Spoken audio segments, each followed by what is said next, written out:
Convocatum Est is a major academic event that signifies the formal opening of the college. This significant event began September 1986. Its purpose was to officially recognize the new Bennett Bells as members of the Bennett College family. Bearden Gate is the Gall Street entrance, and it's only opened for formal academic events. You come in your first year for the first time, and you come in your senior year for the last time. Coming through those open gates is opening up a whole new world for them.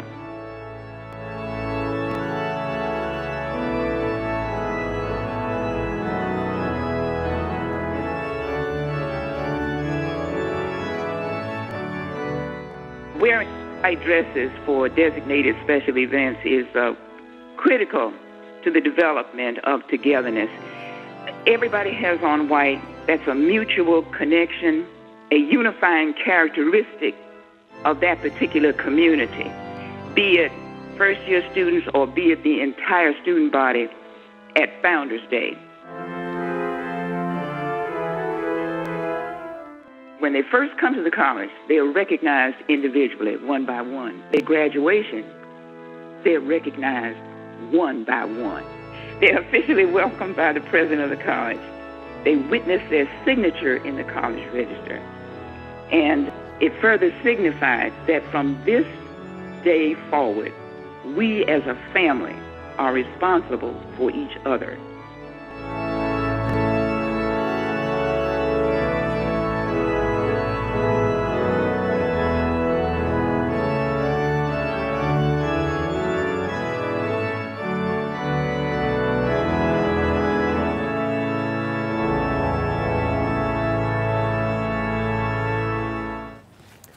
Good morning, Bells, and welcome to the combined Convocatum Est Founders Day 2020. I'm coming to you from the place that I lived my first year at Bennett College, the President's House. A number of you alums may recognize the front lawn because I hear that you've protested here. I know that there are some sophomores and some juniors who've threatened to come over here for a pajama party and movie night. None of these things have happened just yet, but I want to welcome you back to campus and officially call this day to order. As president of Bennett College, I am calling the college together for the 147th academic session virtually. It is my joy to welcome you to Annie Murner Hall. This was my residence hall as a fresh woman. In this day, you will not have the opportunity to live here. However, you will find resources for your journey, such as the Writing Center, and if you're a music major, you'll also find practice rooms and additional resources. Today, we're excited to celebrate Convocatum Est, our opening celebration, and Founders Day. Let us bow together in prayer. Lord, you have been our dwelling place in all generations. Before the mountains were born, or you brought forth the earth and the world, from everlasting to everlasting, you are God. We are gathered as a community in the shadow of your marvelous grace, as joy-filled and hopeful recipients of your immeasurable goodness. We know we are here only because of your power. Therefore, we set aside this time to commemorate the birth of this precious and needful institution. And in celebration, we introduce new students along with their families and communities to the Bennett way of life. Your mind provides the vision. Your hands created the resources. Your strength gives courage, and you, dear Lord, have been and remain our source of security. Please help us to be faithful to remember our heritage as the anchor, which allows us to spread our wings towards the heights of our possibilities in you. You are using virtual instruction to enlarge our territory, enhancing our capacity to educate the world through the minds and service of our students. We honor you today with the service we offer our change agents of transformation as your daughters become the women you designed and destined them to be. Help us to stay faithful and true to our labor of love. Please keep us rooted and grounded in your purpose for our creation. Lord, we thank you for our speakers for this occasion. Prepare us for the feast you lovingly and with all wisdom provide. To you, the author and finisher of our faith, we lift this prayer of confidence in you with great thanksgiving. Amen. Good morning. I am Miracle Clark, a junior political science major from Charlotte, North Carolina. And today, I will be reading the Holy Scripture. The Scripture will be coming from Isaiah chapter 61, verses 1 through 3. And it reads, "The Spirit of the Sovereign Lord is on me, because the Lord has anointed me to proclaim good news to the poor.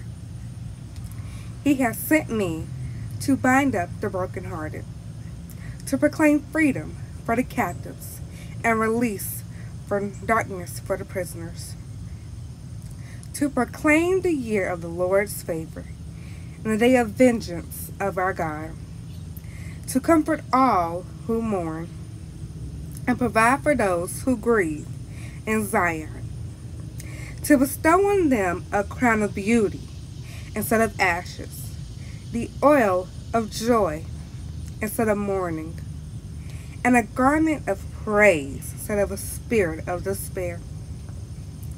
They will be called oaks of righteousness, a planting of the Lord for the display of his splendor." May God add a blessing to the reading of his word. Amen. Hey there, I am Jasmine Faison, admissions counselor and recruiter, poet laureate, and proud graduate of Bennett College class of 2010. This is where my poetry career first started. I spent a lot of time in the Little Theater during my freshwoman year in 2005, and this is actually where I performed my first original spoken word piece. This is where it started, where dreams begin, where everything within came to the surface. Where dreams begin, where everything within came to the surface. I was so scared but excited all in the same breath, wondering if the depth of my desires would be enhanced or shriveled up like a raisin in the sun. But of 3 sons, the only daughter, it was my duty to polish and shine. I'd only wore all white once before in my life. High school graduation, no major significance, other than the fact that the robes for girls were white and they didn't want colors to show through. Understood. But what I came to understand in this distant land is that tradition is powerful, and we were honored and proud to carry the torch. And then 8 a.m. English classes hit, and I wasn't sure if I was a good fit. I'm thinking maybe I just pack up all my stuff and head north on 85 until my eyes see things familiar to me. I just want to go back home. My friend said, "Go ahead and leave. Just leave us all here.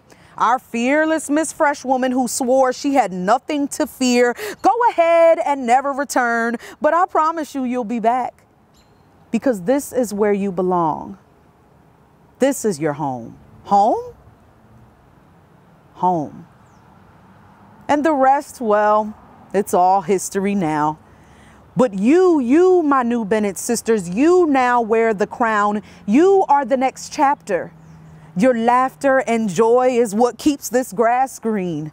Even from afar, we can hear your voices ringing Bennett bells. Sounds pretty cool, doesn't it? Got a ring to it, all pun intended.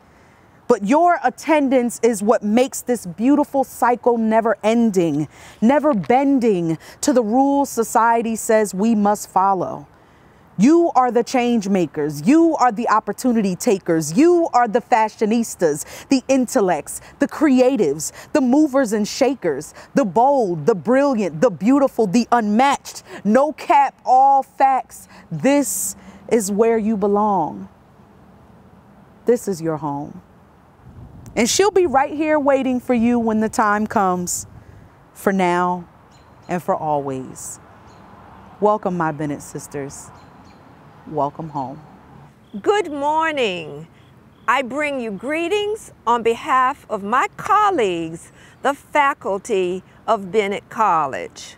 I am standing at the East Washington Street entrance to the campus at the rear of Pfeiffer Chapel at the two rusticated piers of tan and red brick with stone tablets set into them.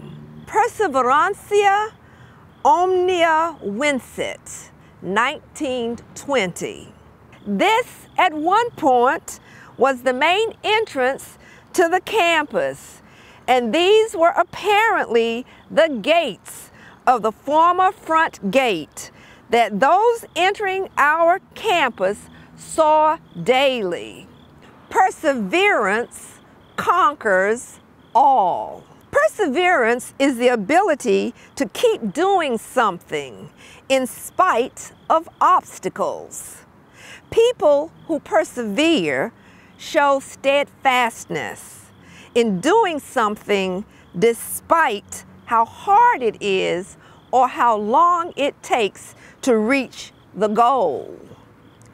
People with perseverance continue efforts to do or achieve something despite difficulties, failure, or opposition. Perseverance is sometimes called tenacity or grit. Lack of perseverance is the tendency to quit when a task becomes difficult. Many great achievements have been the results of perseverance, simply not giving up. As I reflected on what our ancestors might have hoped for us in 2020, when this saying was permanently etched in stone at the entry to our campus in 1920, I came across this Franciscan blessing, and I would like to share it with you. May God bless us with discomfort at easy answers, half-truths, and superficial relationships, so that we may live deep within our hearts. May God bless us with anger at injustice, oppression, and exploitation of people, so that we may work for justice, freedom, and peace. May God bless us with tears to shed for those who suffer from pain, rejection, starvation, and war, so that we may reach out our hands to comfort them and turn their pain into joy. And finally, may God bless us with enough foolishness to believe that we can make a difference in this world, so that we can do what others claim cannot be done. Let us persevere. Madam President, I am honored to present my colleagues of Bennett College who are charged with the responsibility of helping to educate all of our new students. I respectfully acknowledge my colleagues of the faculty, and I thank you now for what I know will be academic work well done. Hello, my name is Tanya Doan, and I am a Bennett College graduate, class of 2009. I am standing in front of the beautiful Carey Barge Hall on the campus of Bennett College, which is the dorm that I lived in as a freshwoman. Currently, I'm on the staff here at Bennett College, and I serve as a success coach as well as the Curriculum Learning Center and Emerging Scholars Program Coordinator. I have thoroughly enjoyed meeting all of my new Bennett sisters who are fresh women during the orientation class, and I've also enjoyed working with the rest of my Bennett students, my Bennett sisters who are returning students. I look forward to working with all of you from entrance to graduation day so that we can celebrate together. In 1873, Bennett was founded by a group of emancipated slaves who understood the value of education for African Americans and were bold and brave enough to take action. Today, that same spirit of tenacity continues to thrive at Bennett, and the staff of the college understands that we stand on the shoulders of giants. With this understanding, the staff works tirelessly to ensure that Bennett College students find their purpose, realize their potential, and embrace their endless possibilities. This has been one of the guiding principles of Bennett since her inception and has remained a constant over the years. I know this to be true because when I was a student at Bennett College, I was blessed to be surrounded by members of the staff who cared about my well-being, gave me the tough love I sometimes needed in order to reach my full potential, while celebrating me every step of the way, from entrance into the college to graduation day. My experience as a student at Bennett has had a positive impact on my life, and now I can pay it forward as a member of the Bennett College staff. The staff at Bennett has the distinction of being connected to every area of the college, and their active engagement plays an integral role in creating a learning environment that empowers women destined for greatness as leaders and social change agents of yesterday, today, and tomorrow. Just as the visionaries who were committed to excellence and the progression of African Americans in 1873, who laid the foundation for Bennett, the staff continues to build upon this foundation to provide a safe space for women of color to achieve. So today, as we reflect on the founding of this great institution of higher learning, recognize the impact Bennett has made throughout the years, and celebrate Founders Day 2020, it is an honor and privilege to say welcome and greetings to you on behalf of the supportive, talented, adaptable, friendly, fantastic staff at Bennett College. Madam President, I present the fresh women and transfer students. These young ladies desire to be made members of Bennett College. They have given evidence of their good character and their ability to undertake the task which we have set for them. I am pleased to present these students in the presence of the faculty and in the witness of the whole college, in order that they may complete their matriculation by witnessing their signatures in the college register. Kennedy Allen.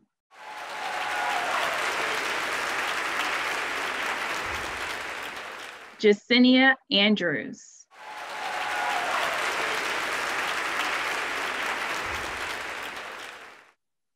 Haviland Bethay.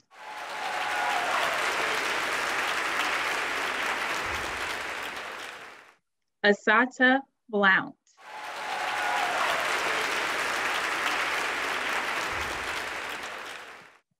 Marcia Carroll.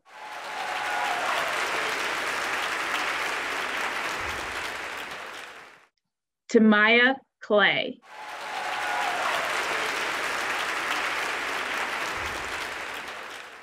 Shanisha Coles.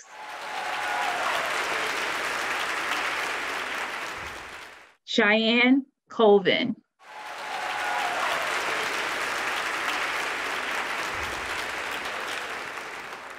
Trinity Cromwell.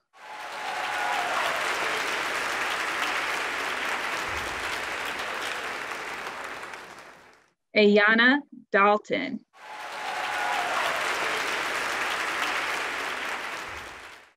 Anaya Dowdy.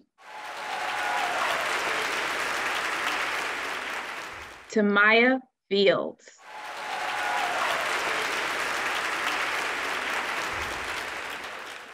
Jaya Shalon Gordon.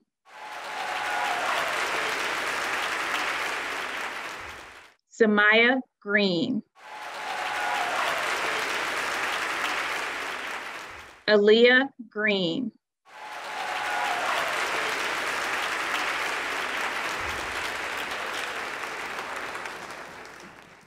Monet Herring.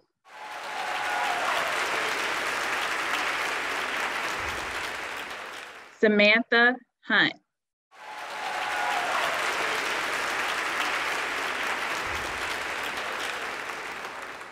Lachey James.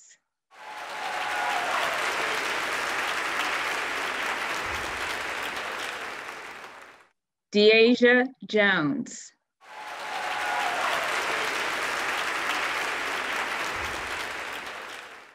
Janae Jones.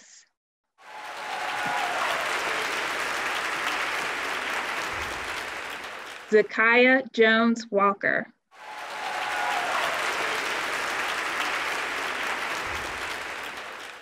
Michaela Kirk.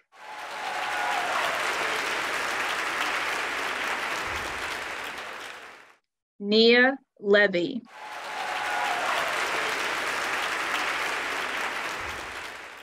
Cameron Lewis.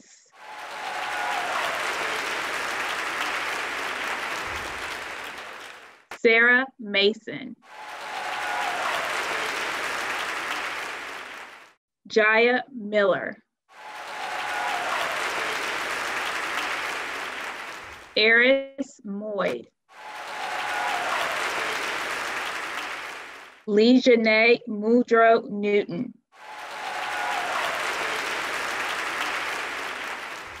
Angela Nettles.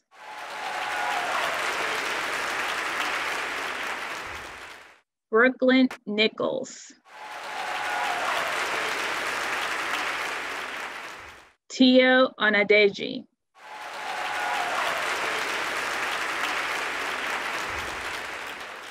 Sharnay Aronse. Kyra Owens.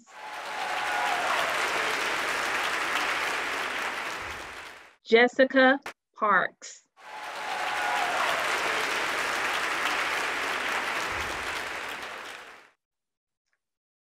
Francie Rawls.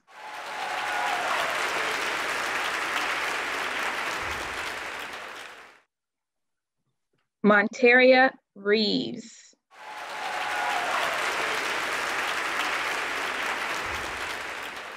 Nija Ridley.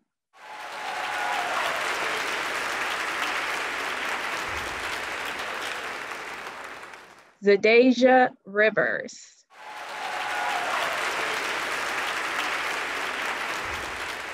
Deja Rogers.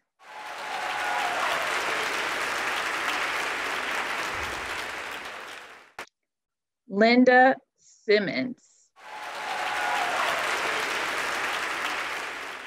Sydney Snow. Phyllis Taylor. Josiah Thomas.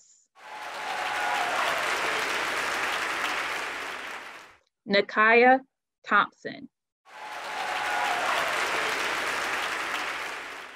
Khalees Tucker Reeves. Asheria Upshur. Morgan Weish.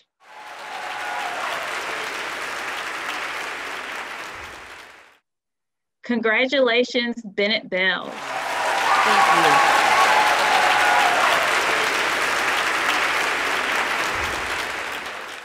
To me, the pearls signify the sacrifices and commitment that one needs to achieve to overcome the obstacles that are in our way that keep us from being successful, taking a rightful place in the world. The pearl began as an irritant in an oyster, but it emerged as a pearl of great price. In other words, a symbol of having persevered, and overcome despite obstacles and challenges. So when you look at a pearl, whether it's a real one, a cultured one, or an imitation one, the significance of the pearl says some hard work and labor and perseverance went into the development of this item, this individual, without it being in a situation where it was irritating. It would not have been what it turned out to be, a pearl of price, because it won, it persevered. Hey y'all, my name is Hannah Ross. I am the 41st Miss Bennett College for the 2020-2021 academic school year. And I'm here with my class queens. Can you guys introduce yourselves? Hello everyone, I am Sarai Bolansete, Miss Senior, biology major from Silver Spring, Maryland. And I am the Miss Senior for the 2020-2021 academic school year. Hi everyone, I am Michaela Zeno, a junior journalism and media studies major from New Orleans, Louisiana, and I am serving as Miss Junior for the 2020-2021 academic school year. Hello everyone, my name is Janila Johnson. I am a sophomore social work major from Alameda, California, and I serve as Miss Sophomore for the 2020-2021 academic school year. Do y'all remember when we had our Convocatum Est? So I remember Convocatum, it was like 3 years ago. That's crazy. In August 2017, I remember like it was yesterday. I was excited because I've never really experienced tradition. It was different, like experiencing that and having to wear white and being around other, women I'm not used to. So that experience was very amazing to me. It was very different. I remember wearing my white and my stockings and my pumps that they always emphasize to make sure that you had those flesh tone stockings on, and my pearls. And I was so excited because I went to the mall looking for white and I could not find white anywhere. And then I couldn't find stockings that can match my skin tone. So that was just a little too much. And just being able to walk up there and shake Dr. Dawkins' hand and write my name in the registrar was a different feeling. It felt like I was walking into a whole new sisterhood and being around some inspiring women. Until this day, I still think about it like, wow, I'm now a senior in college and getting ready to graduate, and how time flew by so fast, and how many people I have behind me that will continue to support me after I graduate. For mine, I actually remember just getting up. I was excited. I woke up early for this. I took a picture. I sent it to my mom, and then I made sure she was going to be watching the live stream on YouTube. Also, I remember because I was the last one, just watching everyone else. And I was like, I hope I don't mess up. I hope I don't fall.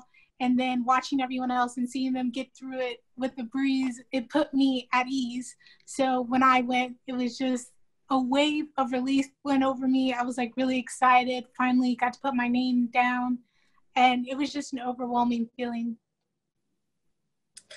It was a big class. So I remember we walked from the gym and we walked to the chapel, and I wore heels, and nah, I would never wear heels anymore. But I wore heels, and I was a walk, y'all. That was a walk. But it was funny, and it was like enjoyable because we all were struggling in our heels. It was a really sister bonding moment. Like, it was really fun. And then because it was so many of us, like, we pointed to our name, and I don't think it had hit me right then and there. Just pointing to her name, and it was like, whoa, I'm in college. It was once I watched the YouTube video and was like, whoa, that's me. Like, this is real. This is exciting. This is my journey. I made it. For me, I'll be honest, I got Convocatum and Founders Day mixed up. So I had to go back and actually look at, I was also a part of the August 2017 Convocatum. And I had to go back and look at the video of it just to remind myself. And the one thing that stood out to me was the president at the time, Dr. Dawkins, she spoke about graduating specifically 4 years, no more, no less. She constantly emphasized it. Mm-hmm. And that still stuck with me to this day. And being able to just shake her hand, I was so nervous. I remember that. But after I did it, I was relieved. So your freshwoman year, did you ever think you would be Miss Bennett College? Absolutely not. But I did see myself in leadership in general. I'm very thankful that I'm having the chance to even serve as Miss Bennett College. I wanted to say congratulations to you all, and we look forward to meeting our sisters in the near future. And we'll put our contact information in the chat so that you guys can reach out to us. Congratulations, sisters. Congratulations. Congratulations. And ladies, now please recite the pledge. The Pledge of Matriculation. The signing of this pledge shows forth as a witness of the following students. I desire to be made a member of Bennett College. I have given evidence of my good character and my ability to undertake the task in which Bennett has set for me. Congratulations, Bennett sisters.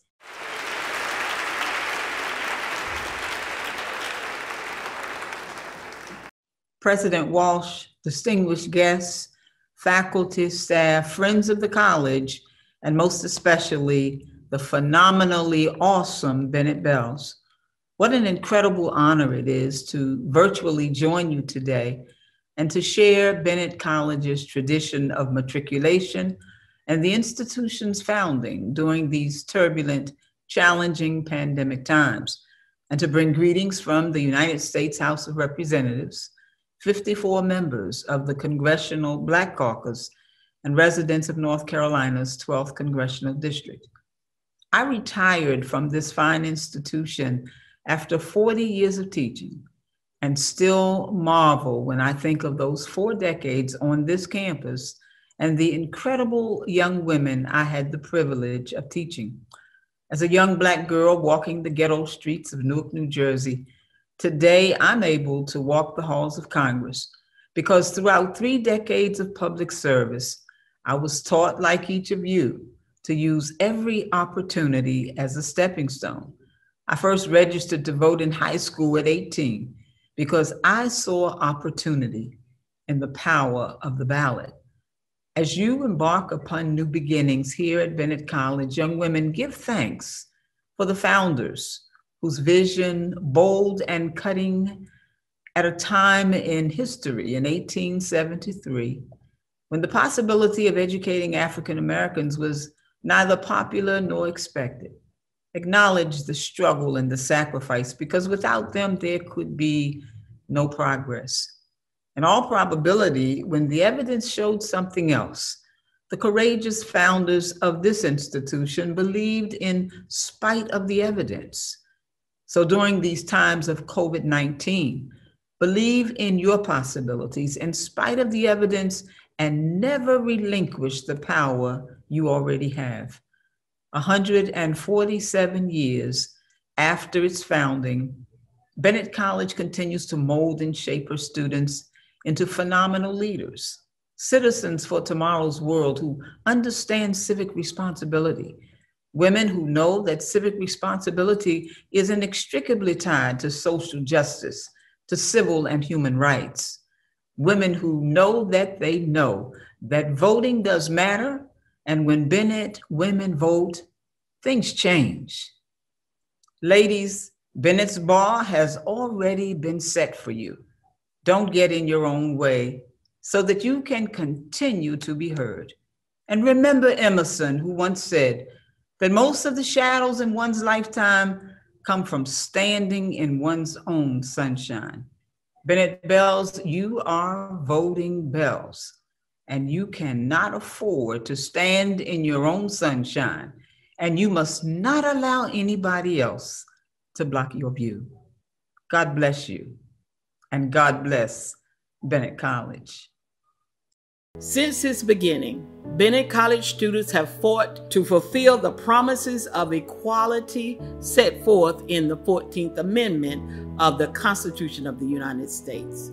One of the amendments that ratified citizenship for all persons born or naturalized in the United States and guaranteed equal protection of the law for all. In the early years, under President Dr. David Dallas Jones, Bennett students refused to ride on segregated buses. They walked downtown instead. In 1938, area theater owners attempted to edit out progressive movie scenes of black characters who were not portrayed in a stereotypical fashion. Bennett College students leveraged the economic power of the African American community by staging a citywide boycott of the downtown theaters to reverse this practice. Then in 1959, in a small meeting room in the student union, Bennett Bells laid out the plan for a sit-in at the Woolworth lunch counter with the blessing of then President Willoughby Player. This launched a political movement which lasted for several years. As a result, most Greensboro stores were desegregated by the mid-1960s. The students were arrested, they refused bail, and to keep up with their classwork, the president, Dr. Player, delivered their assignments to jail. The 15th Amendment gave African American men the right to vote. The 19th Amendment gave all women the right to vote. However, many practices were still in place to exclude African American men and women from voting. Bells led a program called Operation Door Knock to inform the community and register citizens to vote during the early 60s. They went into the neighborhood and visited people in their homes. They talked with them about the importance of their vote to democracy and citizenship. That commitment to voting rights continues today. Bennett Bells are voting bells, and they demand equality and fight for social justice. It is in that spirit we all meet today to continue this important work. Hey Bennett Bells, welcome to Founders Day. Let me take off my mask. Anybody else wear glasses and your mask gets it all fogged up? It's crazy. Anyway, one of those things that I don't think our founders had to be concerned with. And I'm coming to you, by the way, from the Alumni House, but guess what? This is where presidents used to live, and one of our speakers used to spend time here during the summers. I'm going to let you guess who it is after we see our remarks from our speakers today. I just wanted to welcome you to Founders Day, the combined Convocatum Est and Founders Day. It's really important, Bells, now that you have agreed to become a Bennett Bell officially with Convocatum Est, it's really important that you understand whose shoulders you are standing on. It's important to understand the legacy that we build on. What kind of people are we celebrating with Founders Day? Members of the Warnersville community and clergy in that area. So it was a combination of community people and clergy on a mission. They put their little pennies in and what have you. They helped, although Lyman Bennett gave $10,000 to establish some kind of physical site for the campus, and Freedmen's Aid Society kicked in with that. But he gave the biggest chunk at that time, and of course, as a result of that, it became known first as Bennett School, then Bennett Seminary, and then when it was chartered, Bennett College. So you have these vivid memories of your president. When you were a student, your president was Prexy. President Jones, yes. My class was the last class that he physically awarded diplomas, May of 1954. He started out in the 20s, and he's there through the 50s. I call those the building years because he did. He built the college.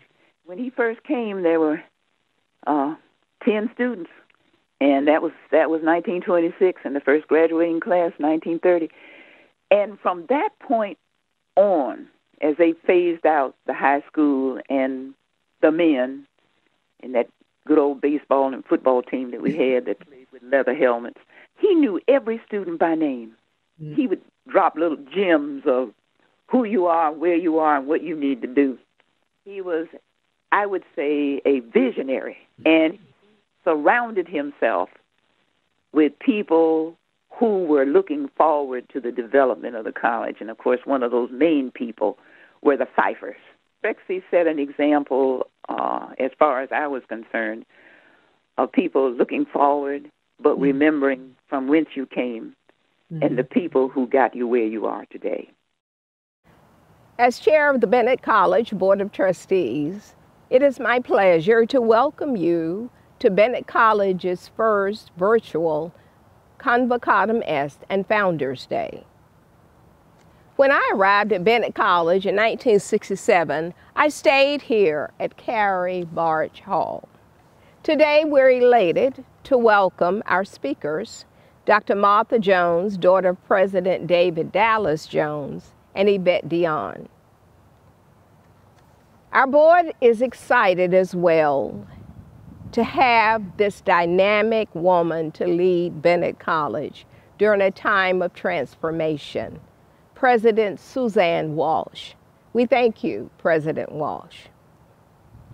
I urge you to practice safety and precautions in the midst of COVID-19 as you participate virtually from home, your car, your office, or while teaching your children at home.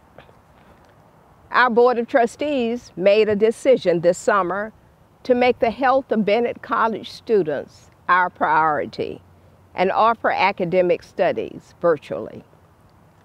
Although we live in difficult times, unusual as they are, such times are precedented in history with like turmoils and travesties. One such time was the era of Black people's protests for the right to vote. When I speak to audiences as a legislator, I tell the story of Sojourner Truth.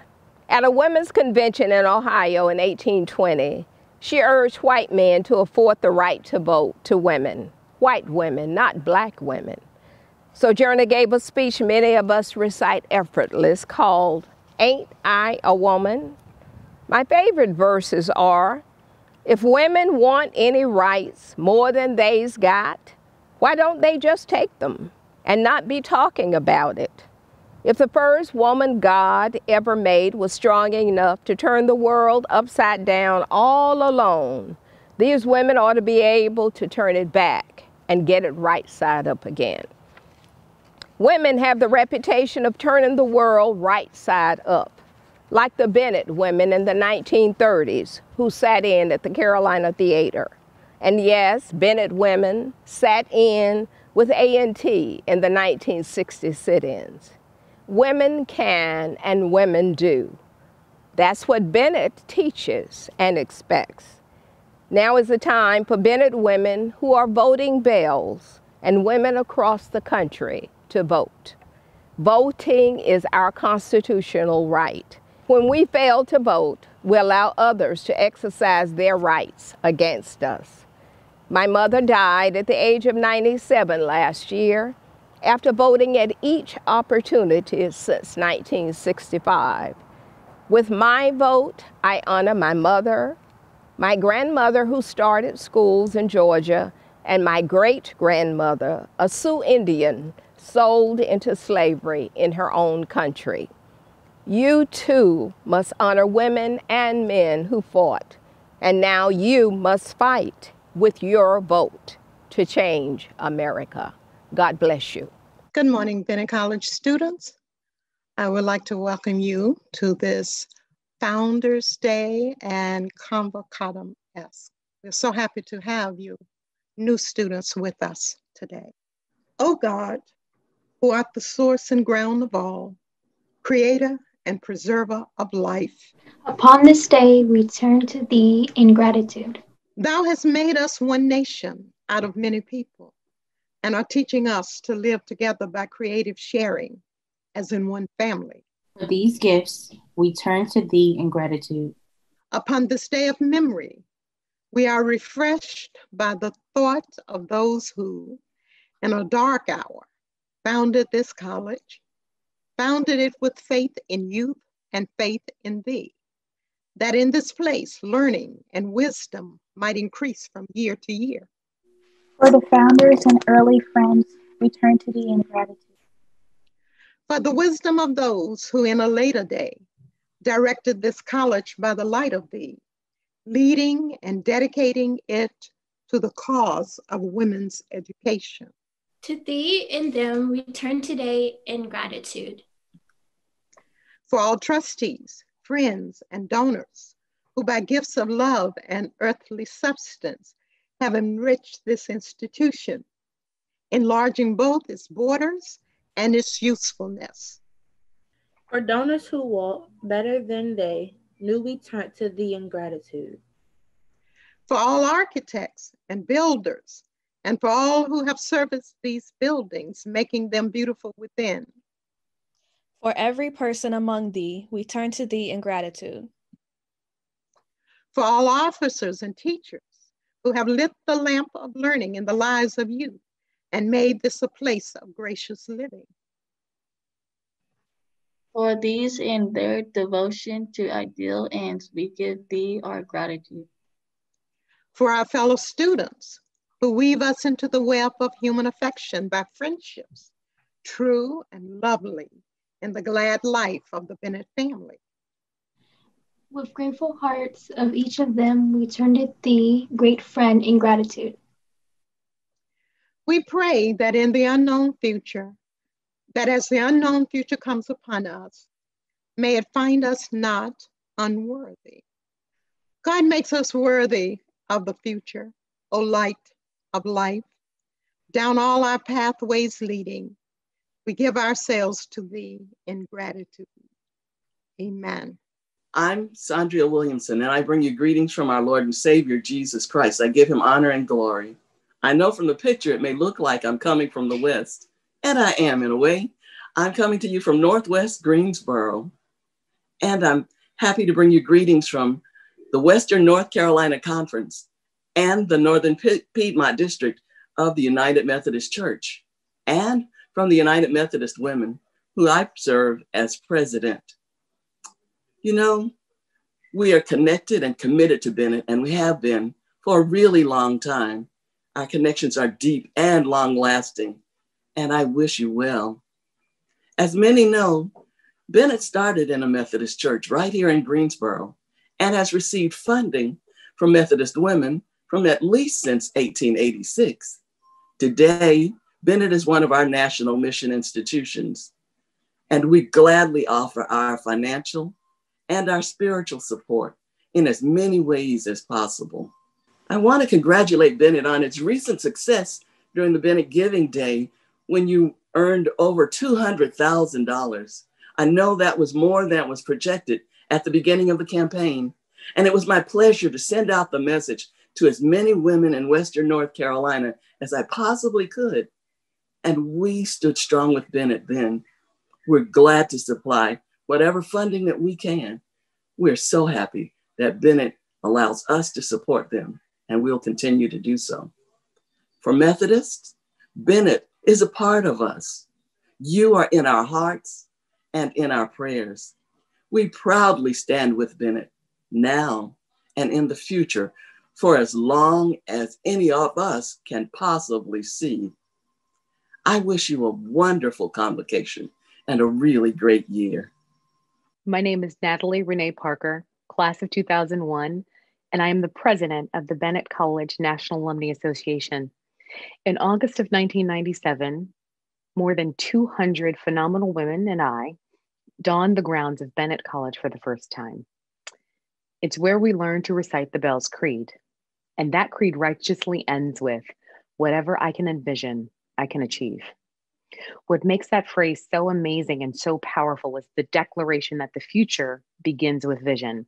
It asserts that we must have courage, the courage to make decisions that lead to achievement. Vision, decisions, achievement. I don't know about you, but this year has been particularly tumultuous, challenging, confusing, draining, and just exhausting. And just when I want to let the darkness overcome me, I recall the fact that our founders had vision as emancipated slaves to create opportunities of education and advancement for people of color who would otherwise have no opportunity. They made the decision despite the odds. And their achievement still stands in the legacy that we all lead as Bennett Bells. So today, as we celebrate Founders Day, a day of vision, and Convocatum Est, a day that commemorates your decision to begin your matriculation at Bennett College, which will earmark your current and future achievements. I bring you greetings to our dearest family, our relentless staff, our fearless faculty, and our anti-fragile little Bennett sisters.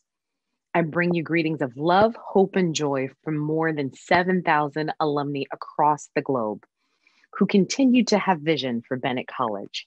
And that vision allows us to continue to decide to give, to sacrifice, and to raise our colors high for our dearest alma mater. And we, the alumni, continue to support the perpetual achievement that is in you and that is to come for Bennett College. God bless you.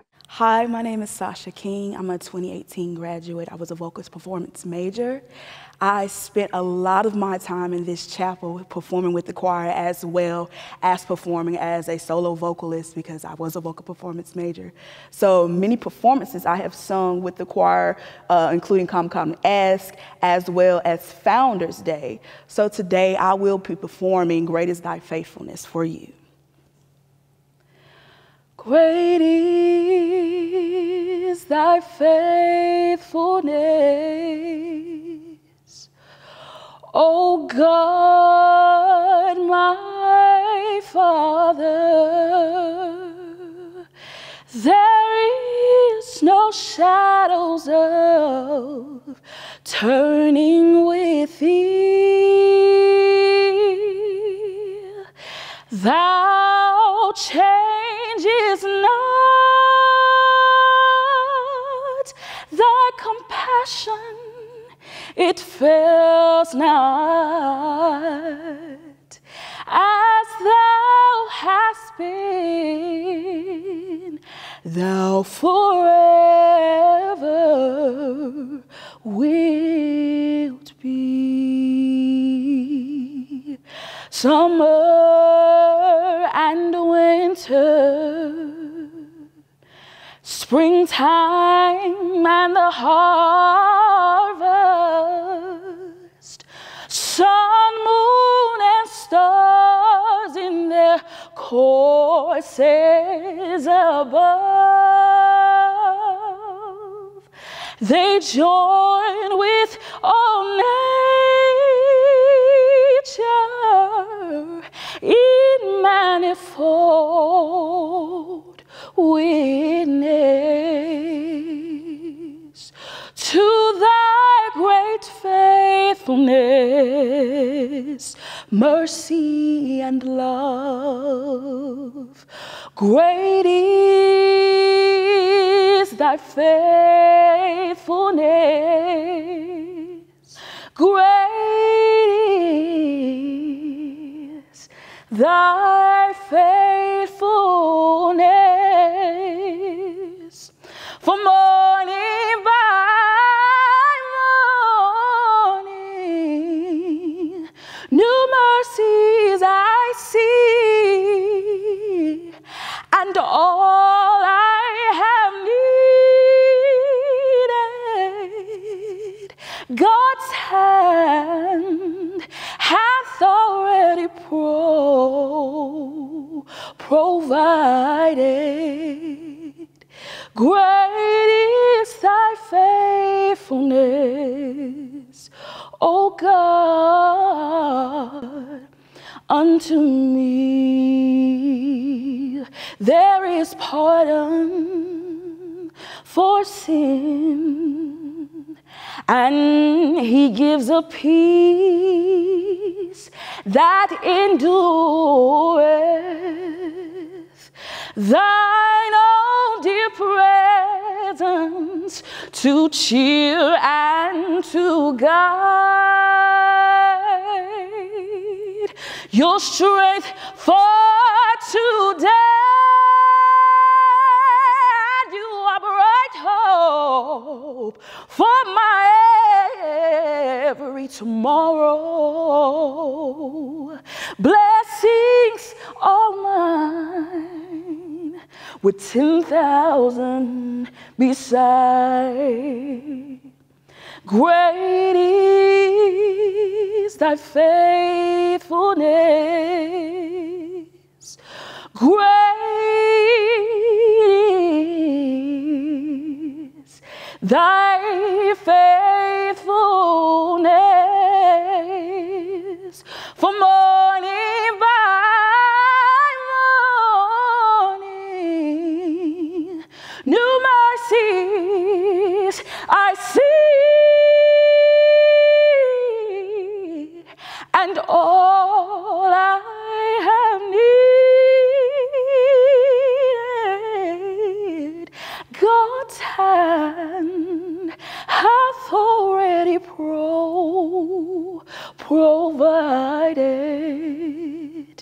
Great is thy faithfulness. Great is thy faithfulness. Great is thy faithfulness, O God, to me. Thank you.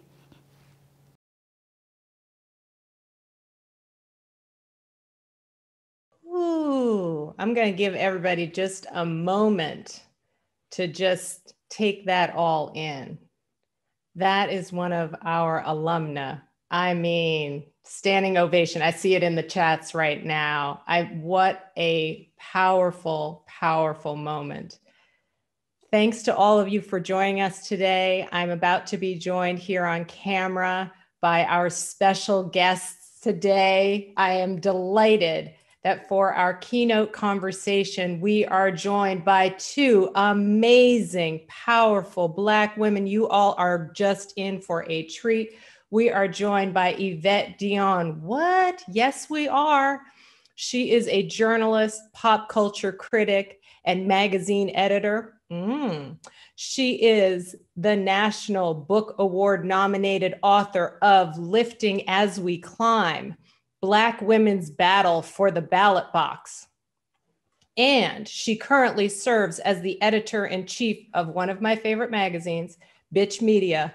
And wait, what?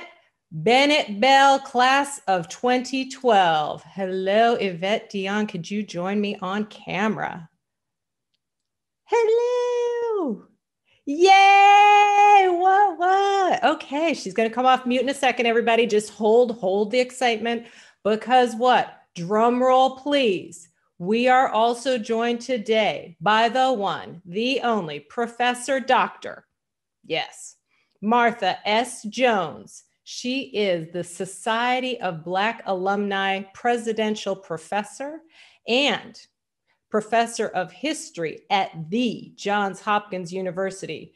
She is a legal and cultural historian whose work examines how Black Americans have shaped the story of American democracy. Oh, wait.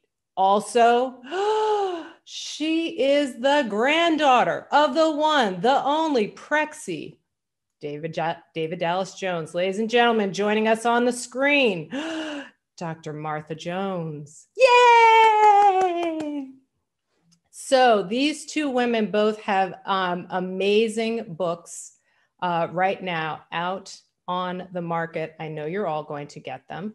And I want to make sure that you know how to get those. We're going to post them in the chat. We're going to post them on our website. But I am going to turn things over to these women because I'm not even involved. They're going to talk with each other about whatever they want. Oh my gosh, I'm going to get out of the way to let them, but welcome to both of you. Thank you so much for joining us. And also, if people have questions, we're going to do Q&A at the end. And so I'm watching both YouTube chat as well as the chat on our Zoom channel. Thank you.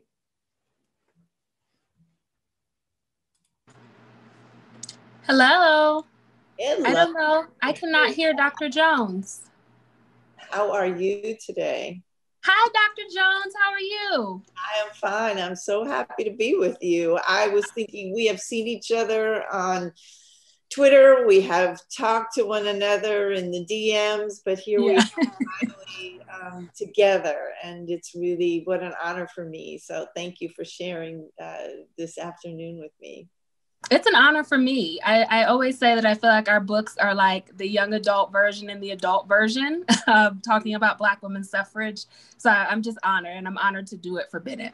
Well, you know, I realized that our connection was that deep because maybe it's no coincidence that we wrote these sister books because we are part of this Bennett family. And so, and as I was watching the video earlier in the program and remembering the work that the women of Bennett did in those difficult and dangerous years, the courageous work they did around voting rights, Operation Door Knock, and more, it reminded me about where my book comes from in that deepest sense, right? Is out of that activism, out of that tradition. So I too am really honored to be here. Same. And I thought a lot about the fact that I always call Bennett home. Bennett is my home. I was a transfer student, actually. I came in at the end of my freshman year. So I lived in Cone Hall and then was inaugural RA in the honors dorm, and then went to Player Hall. And so I always say that Bennett is the foundation for everything that has come after it, that I could not have written this book and been very public in the way that I am public and really stand in my convictions and fight for social change if I had not started my journey at Bennett. So I'm just grateful. It feels like a very full circle moment for me. Absolutely. You know, one of the things that I became self-conscious about as I was finishing Vanguard is that I knew too little about the women in my family and where they had been in the struggle around Black voting rights in this country. And I did a lot of searching in a lot of places, particularly for my grandmother, Susie Jones. And while I could find her, I just couldn't find her quite there in the scenes of voting rights until I came back to Bennett. And there she was now, a mature woman. My grandfather had passed on, but she was still living on the campus in that, can't believe President Walsh standing there in the video in front of her house at 716 Garl Street, which was my home on the Bennett campus for so many years.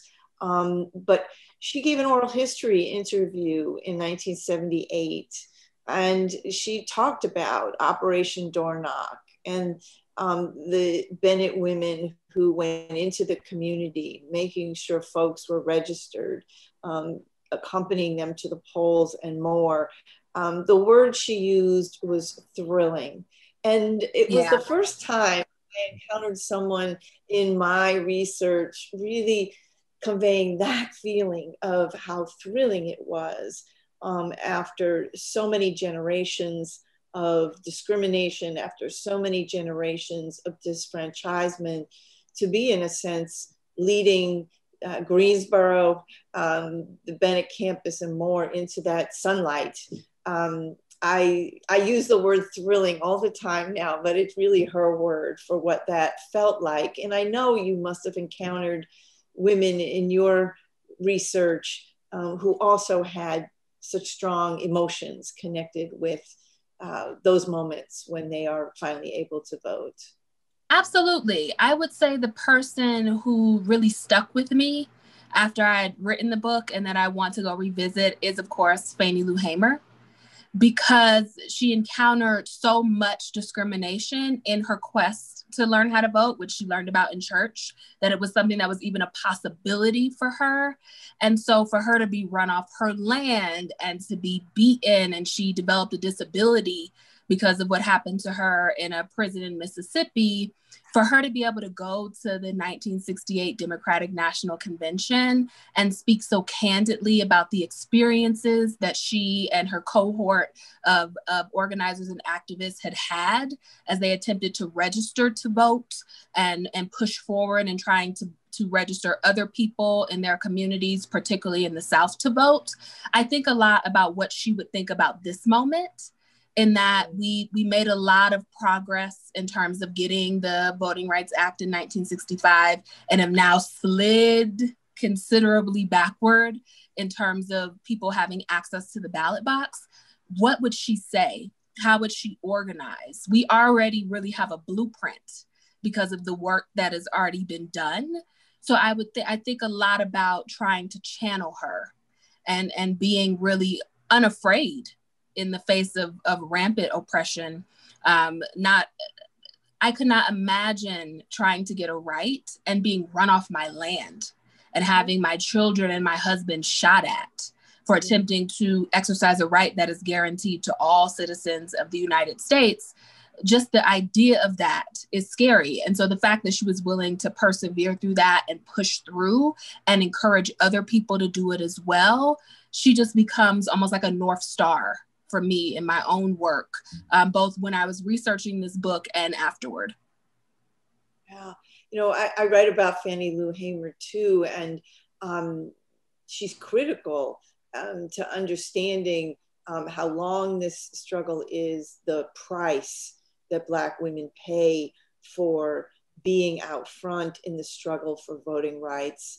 And I wondered how you told that story for young people, because my audience is a mature audience, and so I am frank about the experiences that Fannie Lou Hamer has very early on, the violence to which she is subjected, the price she pays with her very body for insisting on that right in the face of folks who are determined to defeat her and all Black Mississippians when it comes to voting rights.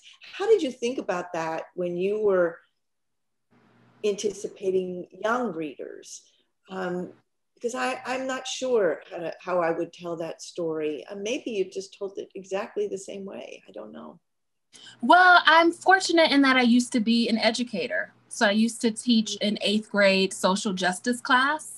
And we spent basically 6 weeks on all these facets of identity. So 6 weeks on race, and 6 weeks on class, and 6 weeks on gender orientation, 6 weeks on sexuality.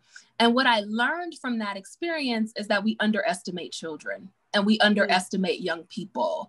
The things that they were able to not only comprehend, but also make sense out of and repurpose and have conversations about amongst one another. We would end every semester with them sitting together and bouncing ideas off of each other and building on each other's ideas. It prepared me to write a book in which I didn't want to pull any punches. I wanted to be as honest with children. This is middle grade, so 5th, 6th, 7th graders. I wanted to be as honest with them as possible, especially Black children, because I think they deserve that. I think so often they get history that's distorted or watered down, or they have a Black History Month where they learn about 3 figures.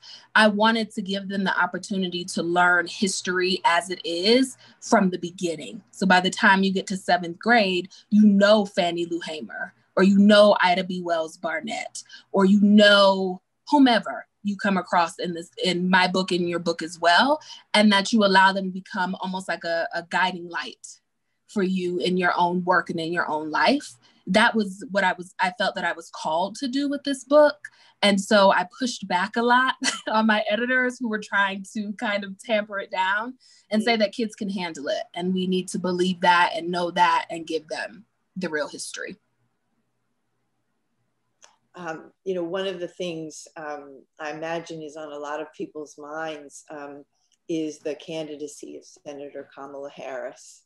Yes. And I know we are both in the same shoes, which is as we were finishing these books last winter, we just had no idea precisely where we would be in this moment. And yet I have this strong sense that my book explains a great deal about Senator Harris and how she comes to be where she is in this moment. And, she did this wonderful thing, I think, for us and the kind of historical thinking we wanted to encourage when during her acceptance speech, she name-checked 6 women: Mary Church Terrell, Ida B. Wells, Mary McLeod Bethune, the great Mary McLeod Bethune, who was such friend to Bennett College over the course of her long and important lifetime.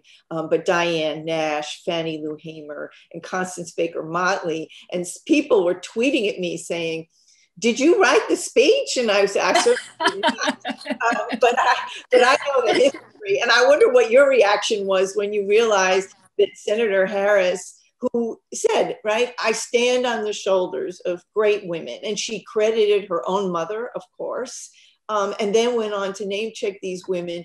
And I thought, oh my goodness, right? I could have never known where we would be in August of 2020, but here we are. And I wonder what your reaction was to that. I was thrilled. I don't use that word very often for many things, but I was absolutely thrilled. And I think a lot of that, you know, I'm an HBCU graduate, obviously. That is straight up Howard training. Of you recognize that you stand on the shoulders of other people. And I really appreciate the fact that you pushed back publicly about Senator Harris being the first Black woman or the only Black woman, that you corrected that history, because that happens so often. I appreciate Senator Harris coming forward and making it very clear that she, though people credit her as the first, she stands on the shoulders of some powerful giants who really laid the terrain for her to even get to this point in her political career. I wonder on your end, do you have hope? When I finished writing Lifting as We Climb, the final chapter of that ends in our present moment, obviously before the selection of Senator Harris, but I cried that entire chapter as I wrote it, because it just felt like all of this work that's been done for generations is getting eroded kind of bit by bit. But in our current moment, do you feel the same way, or do you have hope? I guess in some ways I'm someone who feels like I have no choice but to be hopeful. What else would I be? What would I be if I didn't insist on a piece of hope? You know, my book ends with leader Stacey Abrams from Georgia. And, you know, leader Abrams has been more recently very clear. You know, she said, "I'm not an optimist. I'm not a pessimist. I'm determined." And I think one of the things I learned, you know, in writing this book, 200 years of Black women's political history in the face of just unspeakable odds so much of the time, what I learned is that, you know, we put one foot in front of the other on most days, and we do the work in front of us, right?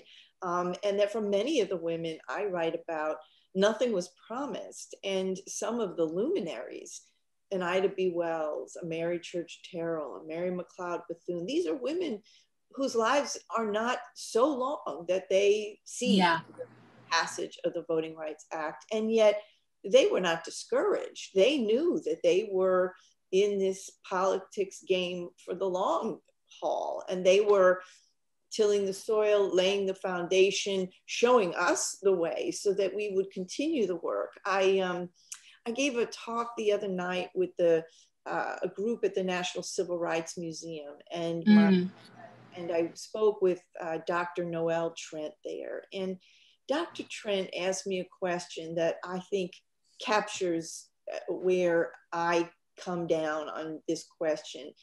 She said, "What sort of ancestor do you want to be?" But so that the stakes of what I do now is not only in my own life or my own vision, my own aspirations, right? That I am someone like the early women of Bennett College, or the women we look back to, that our daughters, our granddaughters will look back and ask, "Where were you? What did you do?" And I could not imagine that my legacy would be to say, you know, I sat down, you know, I gave up. No, I had to continue. How do you keep going in the face of not only, I think, this political moment, but in your role as an editor, as a convener, you know, you are seeing the big picture of our challenges. You don't have a place to hide, I don't think. Yeah. What you do from so much that troubles us in this moment. How do you maintain, you know, your presence of mind, your hope, and more? It's difficult some days. I'll be honest. It's difficult. I get downtrodden sometimes. I get sad. I get angry. I'm human. But I believe in channeling all of that emotion for social good. Because when you're able to see the world from that lens, I love that you said from a larger view, and there is really nowhere to hide, both in my work and the fact that I have to stay current on what's happening in the world in order to be good at my literal job. But when there is nowhere to hide, I really do call back on the women in my book, the women in your book, the Black women in history who I'm aware of, who faced harsher odds. You know, we are talking about people who watch their friends and their family members being killed just for attempting to exercise the right to vote or organize people to register them to vote.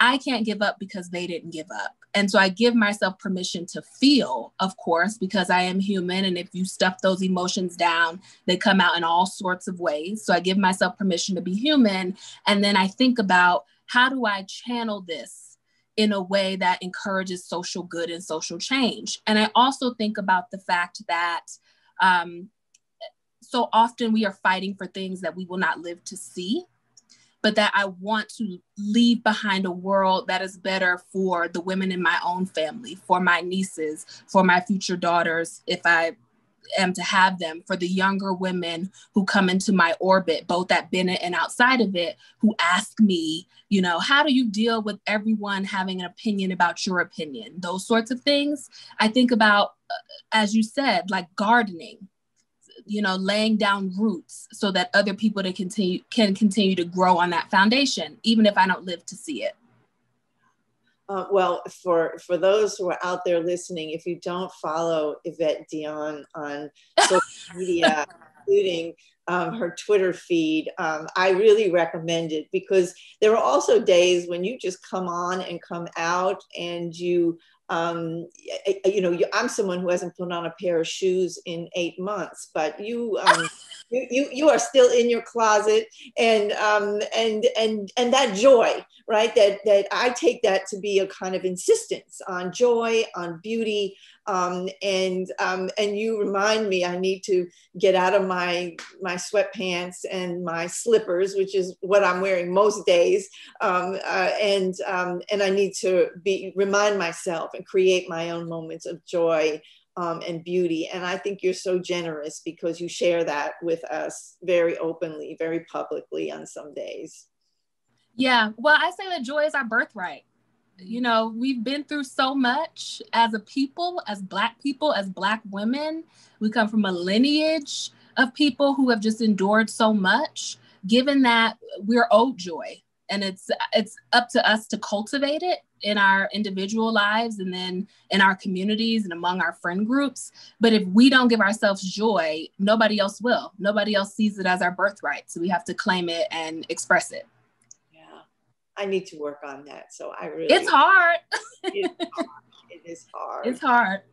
And we're here, you know, with a new class of Bennett Bells. And I certainly have been spending these weeks with my students like this, on the Zoom, online, without that ability to reach out and touch and, you know, take that walk across the campus. Share those times in the chapel. So I wondered how also you're making community, and how you're building community, because so much of what I associate with you is the way in which you connect and you connect other people.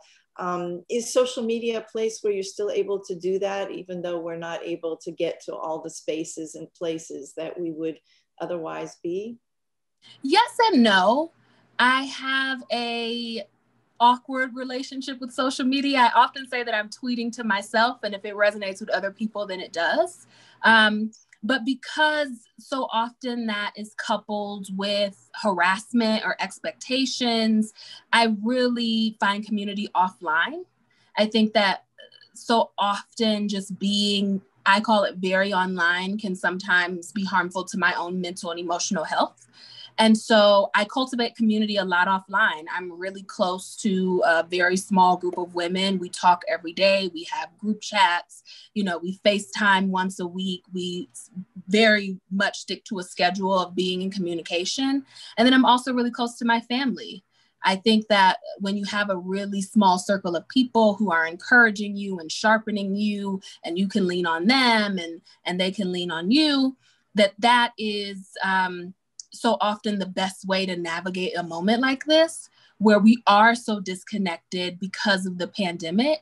It is hard to just go up and hug a friend, or I would have loved to been in the actual chapel today. That's difficult. It's a difficult pill to swallow, but I know that I have people in my immediate orbit who are looking out for me. Mm-hmm. And so that is what allows me to get through this moment. If you had to offer, then I think we have to take some questions, but if you had to offer a word of advice or encouragement, particularly to our new bells at Bennett who are matriculating during a pandemic, what would you tell them about building relationship and community and being among one another virtually, if you will? Yeah, it's such an important question, because I think, like you know, I am drawing on old relationships and old circles to lift me up and to encourage me and to find joy and more in these many, many months. But I do think that we still have the capacity to build. And so I don't think we ever stop building those relationships, even in these times. You know, the other day, I was having a tough day, and there was my roommate from college on Zoom, right? And she listened to me just roll it all out, and then came back, as she has been doing for a very long time. And so these relationships, even as they're being forged, you know, through the artificiality, it seems, of Zoom and the like, are worth investing in, because they really will be with you for the rest of what we hope are your very long and productive lifetimes. And there was my roommate. We are old women now, but we still sit down and do what we've been doing since we were in college, and getting each other through even these times. And so it's worth investing in, knowing that there is another side to this pandemic, where we will be back together and again in ways that we really crave and miss in this moment. So invest, even in the hard times. There's President Walsh. Well, hello. Speaking of getting the gang back together, here we are. Thank you. I don't want to bring this to a screeching halt, but we do have some questions coming in. And I first wanted to just say thank you for what I really appreciate to be a conversation, not just about what it means to be a strong Black woman, or as I like to talk about, being an anti-fragile woman, but also how do you handle those moments in time when you are fragile? You know, when you need to find community. Yvette, I've seen some of your posts where you're like, I don't have it together, everybody, I'm not going to be on Twitter. You know, like I think what I appreciate about you both speaking today is that, yes, you spoke to that history and then you brought it right into the present, and just phenomenal. So I'm going to share a few questions that we have. I'm going to start with my own because I have the mic. And one of the things that you said that I really feel like people miss often, Yvette, is Ms. Dion, is Fannie Lou Hamer had a disability when she was continuing the struggle. And Dr. Jones, you referenced that by talking about the price that Black women pay for being at the front of the struggle. And the reason I want to call this out is before we formally came on Zoom today, we were interacting with some of our students, and one of our students, Sydney Evans, was talking about the work that she and some other students are doing with Dr. Graves to create an honors society for students with disabilities. And I wanted to just reflect on women with disabilities play a tremendous role that's often hidden. And so I was wondering if you could comment about, that's really an unexpected fact. I think when people talk about Fannie Lou Hamer, again, it's like she just always was strong and everything was fine. And she didn't have anything to overcome. Can both of you just talk about that role of everyone has a place, and I think sometimes we overlook people in unfortunate ways. I would say it that way, maybe. I agree. I can't see Dr. Jones, but I agree. And I also think that it's important to remember that many women in our history, Sojourner Truth, Harriet Tubman, all had disabilities, most of which are not a part of the public record. Like, you really have to dig through their biographies and autobiographies and biopics to understand that many of them were not only trying to fight for social change, but oftentimes in conversation with their bodies. And so that while it's important to remember that you should take care of yourself, right? Like, I'm a chronically ill person. I talk about it all the time publicly, that I both have heart failure and pulmonary hypertension. And so I have to take care of myself. That can't stand in the way of you fighting for something bigger than yourself. Like, that doesn't have to sideline you always, that you can, like, every person has a place in a movement.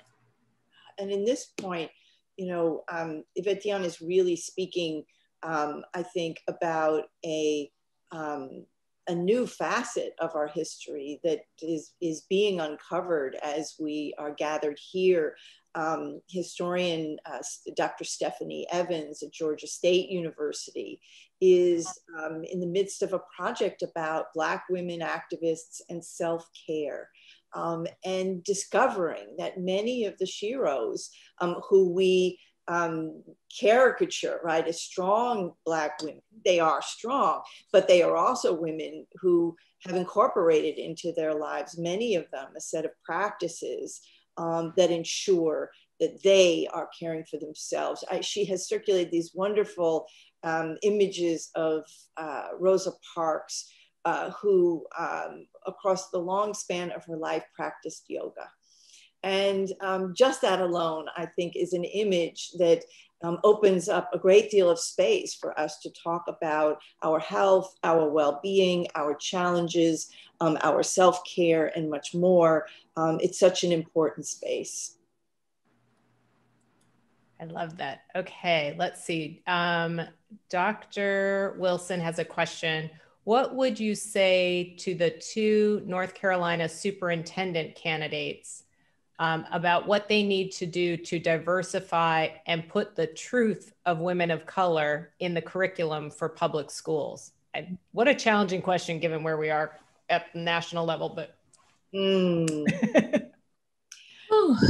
I'll say I spend a lot of time with K through 12 educators because it's not enough for someone like me to publish a book like Vanguard. There's so much hands-on work that we have to do to understand how it can come into a curriculum, how it can be not a burden to educators, but an asset to them as they are grappling with state expectations and standardized tests and so much more. And at the same time, I'll say that the number one question that I get, I think, in these months as I am talking about this history is people saying, why did no one teach me this? Why didn't I know this? Why was this kept from us? And so I think that there's no substitute for that hands-on work, for folks like me with K through 12 educators. And it's also true that we have this lingering sense that we are overcoming a legacy generations that kept this history deliberately from us. I agree 100% with you, Dr. Jones, 100%. I would also say that there is so much red tape around education, as we're seeing with the 1619 Project, where we are talking about accurate history for the most part. And the literal president of the United States is trying to weaponize the Department of Education to prevent the 1619 Project from becoming curriculum in schools. And so there really is a concerted effort to keep this accurate history out of our textbooks and out of our classrooms. I will say that that lovely class that I was teaching to 138th graders was cut in order to make space for a double block of math.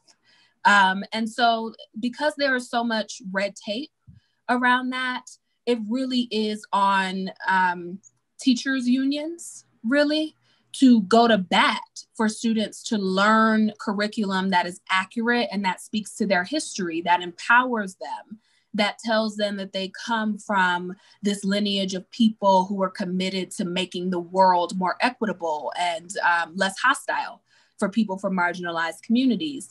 And putting that entirely on educators themselves, I think, makes a really difficult job even more difficult. And so it's time to lean on teachers unions. It's time to lean on superintendents. It's time to lean on the Department of Education to really think about what they are taking away from children from marginalized communities by not doing this work. Whether or not they have the courage to do that is something else entirely.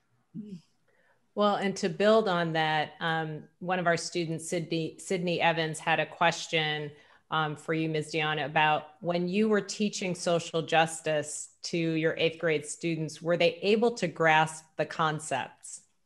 Yeah, they were fantastic. Now they will be, if they all finish high school, they're now freshmen in college. And so all of them, I was stunned, to be honest. And hi, Sydney. I think Sydney is my Bennett sister. Hi, Sydney. I was stunned, to be honest, completely stunned. I came in wanting to really give them kid gloves. I won't tell them the full truth about what happened to Mike Brown. I'll give them a sliver of it. And they not only grasped it and could recite it, but they then incorporated that, like the final project of their year were to become mini activists, where they picked an issue in their community and they organized a rally, or they brought volunteers to a home for aging people, or they got their family together to confront a pastor at their church. I mean, it was incredible work. I'm sad that the class ended up disappearing, but I hope that those students coming out of that class and going through high school feel like they have an obligation to continue to be activists in their communities. And you both have really compellingly spoken about the strength of Black women. We heard Dr. Bookman earlier talk about perseverance. It's sort of a continuing theme. And yet I think one of the challenges we have is that when new belles arrive, they think, oh my gosh, am I supposed to show up fully formed? And so I appreciate Deasia Jones' question. And if I've mispronounced your name, just you'll have to put it in the chat, Ms. Jones. But I love that she said, what would you say to a shy sister that is just now coming to Bennett? That you're every other Bennett belle. That every belle who starts their matriculation at Bennett is shy, and that you will soon find a community, just a group of people who will embrace you, who will mold you and shape you. You'll get professors who you can lean on. Like I still lean on my professors from Bennett when I'm trying to make a life decision. Like you will find people who come, as I say, into your orbit and really do help to shape you and mold you. You just have to be open to it. But I think everyone has the same amount of nerves coming into any school for the first time. I consider myself a shy person, and that will shock people who know me in this guise. But, being shy made me a great listener. And that is a skill that has served me all my days, that when I wasn't the person who wanted to be out front, I was still the one who was tuned in, who was taking notes, who was thinking through, and learned to be somebody who might only weigh in at the end with one remark, but if it's the right remark, you can shape a conversation, you can shape a debate. And so I do think we live in a world where, you know, there is a great deal of emphasis on making noise, and seemingly a set of rewards for making noise and taking up a lot of space. But I don't think, in fact, that is, for me at least, a formula for how to move from being and I was a painfully shy person, to being someone who has learned how to come to the table and make a contribution. I still like to think I'm a good listener who comes in at that strategic moment in the discussion to intervene after a lot of people have taken up a lot of space. So no apologies for being shy. No apologies for being reticent, no apologies for being thoughtful, because those are all qualities that we need and we oftentimes lack. I mean, and I wonder if that's part of why so often Black women, and Bennett Bells in particular, are sort of invisible in history, because quiet women in particular, it's very easy to sort of ignore. And I think what's then missing is the power from behind. What's really been, you know, the organizing for the sit-ins was done on our campus. Everybody didn't have to be out, you know, talking loudly, but that organizing is a very quiet form of activism. And I think it's interesting to hear you, like, listening is a form of activism. And so how we define activism is really, I think, interesting. I'm going to move to a question for you, Dr. Jones, from Dr. McLucas. Will you continue to research your grandmother's life and her work in St. Louis, especially her work with club movement and the Phyllis Wheatley Why?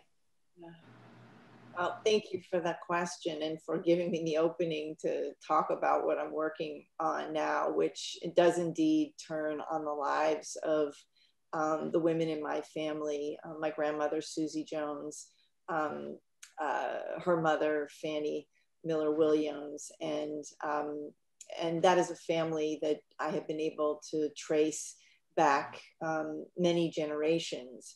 And at the same time, I'll confess that as I've begun to write and think through the many things I think that their experiences might offer to us, because my research has let me go back 200 years, I am very interested in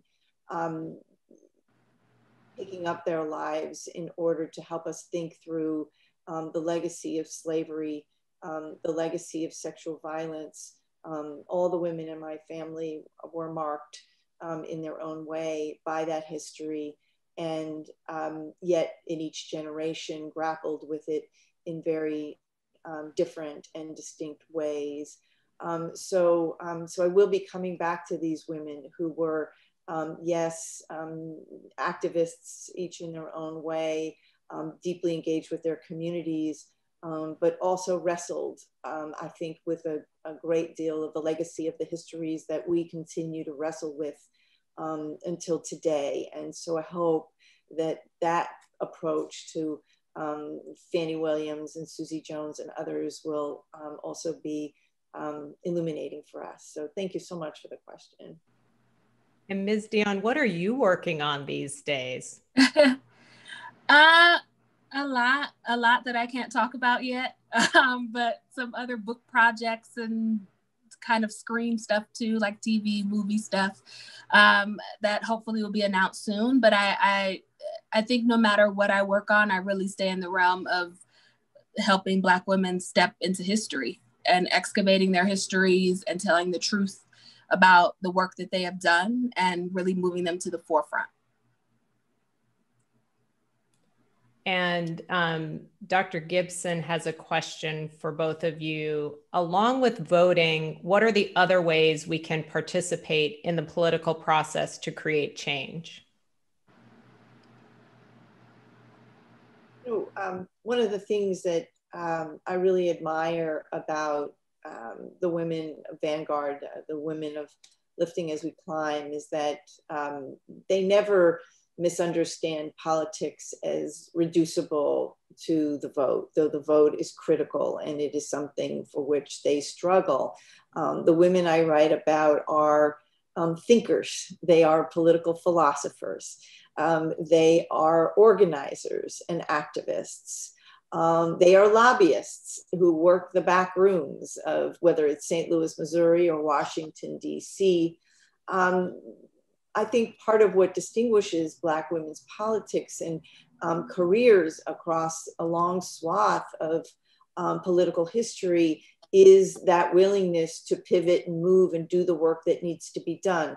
My book ends with Leader Stacey Abrams because Leader Abrams to me really exemplified that approach to politics, which is to say, she ran for office, in my humble opinion, had an election stolen from her in the state of Georgia, and then pivoted to create fair fight and to work directly against voter suppression.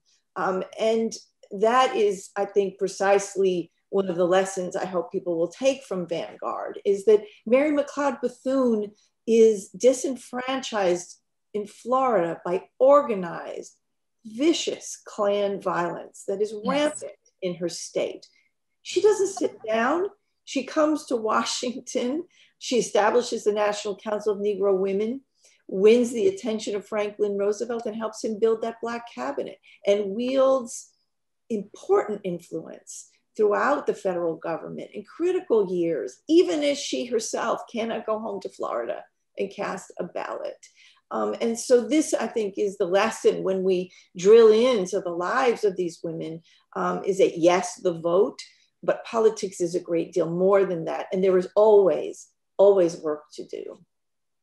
Absolutely. And I would add on there that so many of the women, both in Vanguard and Lifting, were really active in their local communities. Many of them were school teachers. Many of them created schools to specifically educate Black children. When we talk about Mary McLeod Bethune, the fact that she would literally get on a bicycle and go from home to home selling baked goods to pay off or to help pay off people's fines for the poll tax, or that she would host night classes to educate adults who wanted to pass the test that came along with voting. There's a lot that people can do on the local level. I think so often we think about the top of the ballot. We think so much about the president and the vice president and the House Majority Leader or the Senate Majority Leader, but there's so much that you can do on the local level. Just look at the summer that we've had of protests. Those were organized from somewhere. The fact that people now say defund the police, which could not have even been in a conversation in 2014, is because of the work of local organizers and activists really working on a neighborhood to neighborhood level. And so I think that part of the political process is often overlooked in favor of electoral politics, but there's so much that people can do just on an everyday basis in their communities to really make the terrain just easier for other people to walk over, whether they want to go in the route of electoral politics or not. And just two things to sort of start to wrap us up. One is, you both chose to write about Black women and the vote, which now just seems like an obvious choice. But when you started writing, because writing happened, it begins a long time ago. What inspired each of you?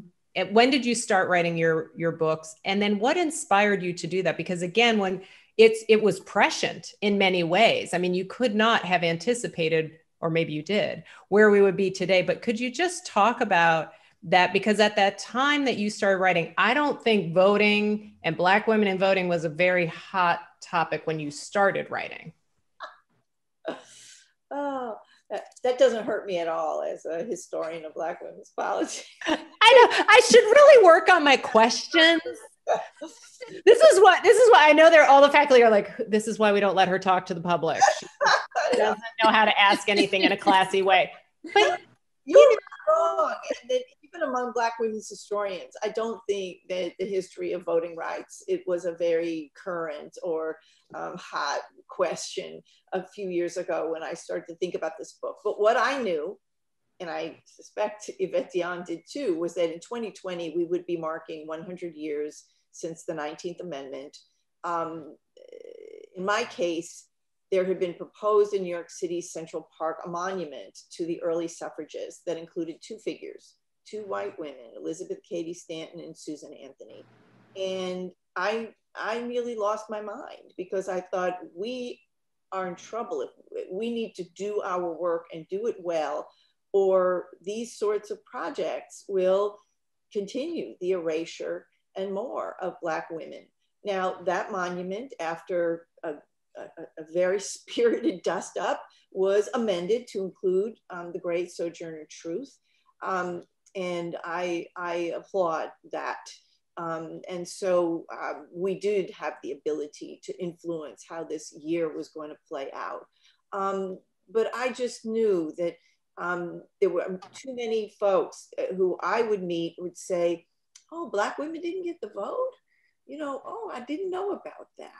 And that we had this extraordinary literature that Black women's historians have been creating for 3 generations. So we know these stories, and it was time to just amplify them and insist on a place at the table for them and more. I had no idea where we'd be in terms of a coronavirus or, you know, the voter suppression that has only been exacerbated by it and more. I think that has only made our stories more pertinent in this moment. But I knew we'd be talking a lot about women in the vote. Same. And I, in many respects, I always say it was like luck really meant preparation, honestly. So I began this book in 2017. But prior to that, I wrote an article, and I believe it was in 2016 for Teen Vogue. And that article came out of just straight anger, to be honest, that on Election Day 2016, I was living in New York at the time, and there were all of these news packages about women, many of whom were white, flocking to Susan B. Anthony's grave in Buffalo, New York, and leaving their "I voted" stickers on her grave. And I remember thinking, and not ever thinking it could blossom into a book project, but thinking, this is sobering. And it makes me angry that there are so many Black women who were integral to this movement who are simply being overlooked in favor of only devoting time to Susan B. Anthony or Elizabeth Cady Stanton. And so from that anger came a Twitter thread and people going to like Ida B. Wells Barnett's grave and leading stickers. And from that came the Teen Vogue column. And from that, an editor at my publishing house said, we think that you could write this book. Would you be interested? But I had no idea, because I am not a trained historian. I say all the time that I am just a Tamara Jeffries trained journalist who is very curious, who asks a lot of questions. And so I didn't in the beginning think this could really be a book. I sat with it for a while and eventually realized that there was so much history here that hadn't been told that I had to write this book. But there was no way that I could have predicted that it would come out during a pandemic that has really exacerbated our voter suppression crisis. Well, one thing that I appreciate about both of you so much is that each of you brings the true spirit of a liberal arts institution to your work. Because the thing is, and I love that Dr. Jones was like, hey, I knew this was a thing, you know, but as a historian, you know, I think what happens is so often the liberal arts is dismissed quickly. And really, at this moment in time, the people that we are relying on to help us are historians, are writers, are people who are curious about the world. And that's what the liberal arts trains us to do. And I think that Bennett College, at our best moments, we are exemplified in the two of you. that liberal arts tradition is exemplified in the two of you, because I really want students to see that connection, again, that Dean Scarlett talked about in the video when she talked about Prexy, David Dallas Jones, which is connecting the past and connecting it to the future. And I think that you both have done such a beautiful job of bringing us the past, helping us to remain indignant and steadfast in this present, and helping us keep an eye towards the future. Thank you both so much. My name is Jaisha Smalls, and I'm the host of Bel Air Radio. Bells of Liberty tells the story of Bennett College's role in the 1960s sit-in movement and the overall battle for civil rights in our country. I wanted to tell the story of the Bennett women who were so involved in the movement. And I wanted to tell that story because it had really not been told. In the winter of 1959, Bennett students met here to plan for the sit-in movements. After the sit-in movements began in 1960, Linda Brown was hanging out right here in front of this building. A station wagon pulled up with a group of her friends, and they wanted her to join them downtown at the Woolworth lunch counter to sit in. She got in, and they headed that way. There were several of us in the car, and I got in the car without really thinking about it very much, except that I knew it was something that I needed to do and should be doing. And that's when I said, maybe we should have a prayer before we go down there, because I knew that it was, this was not a joke. That's when Gloria Brown said, no, we don't need any more prayers. We need to go down there and do something, which I agreed with her, but I thought we needed some prayers also. Anyway, I sent my own prayer up silently, and we headed out to downtown. Linda Brown was very scared the first day she sat in at the Woolworth lunch counter. When she observed a white waitress carrying knives, she knew she wasn't the only one. I mean, there was nothing on this tray but knives. And she walked right by us, and she was as nervous as we were, I think. She was shaking like this, and I could see those knives rattling, which was not very, that was kind of scary also. She didn't look up, you know, she was like looking like that, trying to, I guess, keep her composure. But I remember that, I will never forget that, how scared she was and how scared we were. And we were supposed to be studying, so my book was open, but I wasn't reading anything. By the spring of 1960, the movement had spread.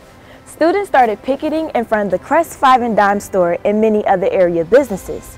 Greensboro was the last major city in North Carolina to desegregate. The last. There are so many people who, here in Greensboro, put their lives on the line and persevered through all those years. They need some credit. They need to be known.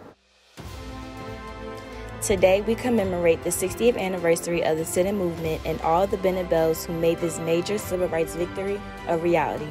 We also recognize all of our sister graduates who fought in numerous other ways for equality since our college's founding. As Bennett students, we are very, very proud of you. Please continue to guide us so that we may build on your amazing legacy.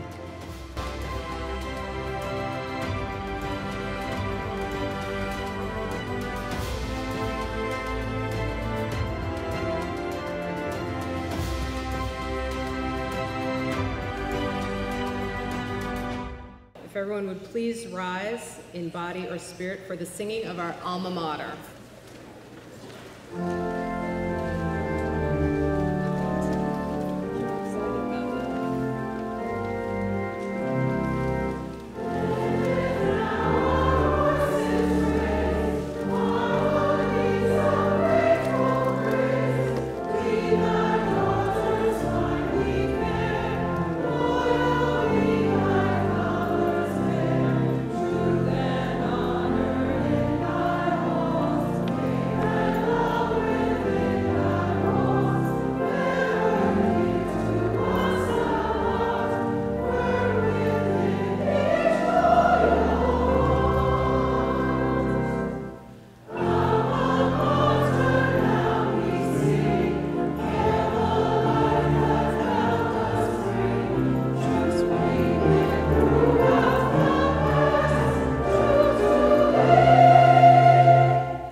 Beloved, now we are the children of God, and it does not yet appear what we shall be. But we know that when he shall appear, we shall be like him, for we shall see him as he is. And everyone that has this hope in him purifies himself, even as he is pure. The Lord has been mindful of us. He will bless us. Amazing grace, how sweet the sound that saved a wretch like me. I was lost, but now I'm found, was blind